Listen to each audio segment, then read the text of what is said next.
से एक संदेशा भिजवाया जरासंध ने। कहा कि हे महाराज उग्रसेन, हमारा तुम्हारा कोई वैर नहीं है। हे महाराज उग्रसेन, हमारा आपका कोई वैर नहीं है। केवल क्या है, वो जो वृंदावन के दो ग्वाले आए हैं ना, कृष्ण और बलराम, उनको मथुरा के बाहर भेज दो।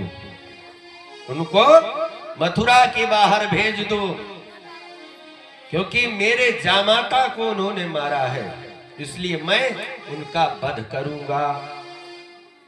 ऐसा जिस समय कहा, उग्रसेन, भोजवंशी राजा तमाम बैठे थे। उग्रसेन ने कहा कि चाहे हम सब लोगों के प्राण क्यों न चले जाएं, चाहे हम लोग मर जाएं, हमारा एक एक अंग कट जाए, लेकिन कृष्ण हमारे यहाँ मेहमान हैं, हम उनको नहीं दे सकते। भगवान कृष्ण ने अपने नाना उग्रसेन को बहुत समझाया कि नाना जी, आप चिंता मत करिए, हम दोनों भाई मिलकर के इनको निपटा देंगे, आप चिंता न करो। बहुत कहने पर उग्रसेन ने मथुरा के बाहर किया कृष्ण और बलराम को। कृष्ण के कहने पर भगवान कृष्ण ने अपने अग्रज बलराम जी से कहा, भैया अब अपने अस्त्र शस्त्र मंगवाओ।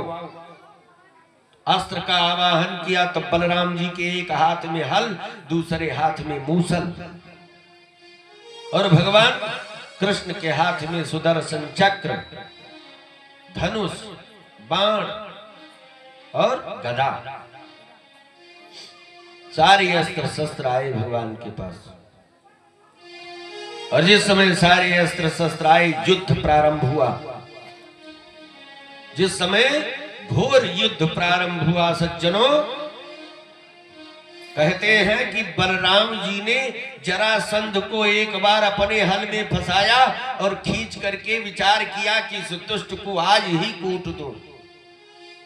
उसी समय भगवान कृष्ण ने कहा, नहीं भैया, क्यों, अगर ये बचा रहेगा तो और तमाम भटमानी राजाओं को बुला बुला करके लेकर आएगा, इसलिए इसे छोड़ दो। उसे छोड़ दिया, बाकी सबको निपटा दिया, सब चले गए। सुखदेव स्वामी कहते हैं, राजन, एक बार नहीं 17 बार,